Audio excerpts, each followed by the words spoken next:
ഇത് ഇന്ന് സ്റ്റിച്ച് ചെയ്ത ചുരിദാറാണേ. അപ്പോൾ ഇതിൻ്റെ ഫുൾ വീഡിയോ നമ്മുടെ ചാനലിലൂടെ തന്നെ അപ്ലോഡ് ചെയ്യാം കേട്ടോ. ചുരിദാറൊക്കെ ഇട്ട് അതിൻ്റെ ഭംഗിയൊക്കെ ഒന്ന് നോക്കി വരുമ്പോഴത്തേക്കും സമയം 4:30 ആവാറായി. ഇനിയിപ്പോൾ ലച്ചു വരുമ്പോഴത്തേക്ക് എന്തെങ്കിലുമൊക്കെ ഉണ്ടാക്കി വെക്കണം. അപ്പോൾ ഞാൻ ആദ്യം ചായ ഉണ്ടാക്കുകയാണേ. ലച്ചുവിന് ഒരുപാട് ഇഷ്ടമുള്ളൊരു പലഹാരമാണ് ഈ അരി വറുത്ത് പൊടിക്കില്ലേ, അതിൽ തേങ്ങയും ശർക്കരയൊക്കെ ഇട്ടിട്ട്. അപ്പോൾ അത് ഉണ്ടാക്കാമെന്ന് വിചാരിച്ചിട്ടെന്ന്. അതാണെങ്കിൽ എൻ്റെ കുട്ടിക്ക് ഒത്തിരി ഇഷ്ടമാവും. ഇങ്ങനെ വറുക്കാനുള്ള അരി ഞാൻ ആദ്യമേ കഴുകി അത് ഉണക്കി ഒരു ഡപ്പയിലാക്കി വെക്കും കേട്ടോ.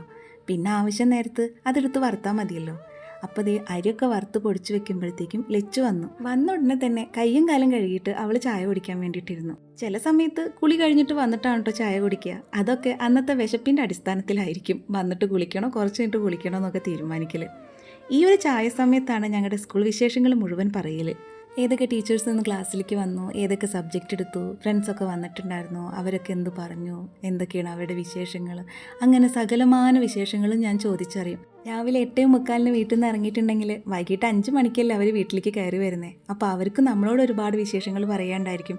നമുക്കും ഒരുപാട് വിശേഷങ്ങൾ അവരോട് ചോദിക്കാനും പറയാനും ഒക്കെ ഉണ്ടാവില്ലേ.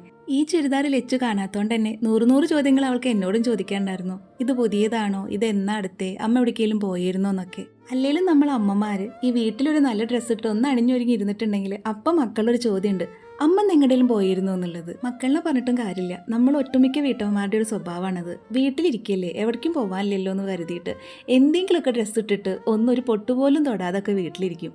അങ്ങനെ ആയാൽ ശരിയാവില്ല എന്നുള്ളൊരു ഓർമ്മപ്പെടുത്തലാവും മക്കളുടെ ഈ ചോദ്യങ്ങൾ.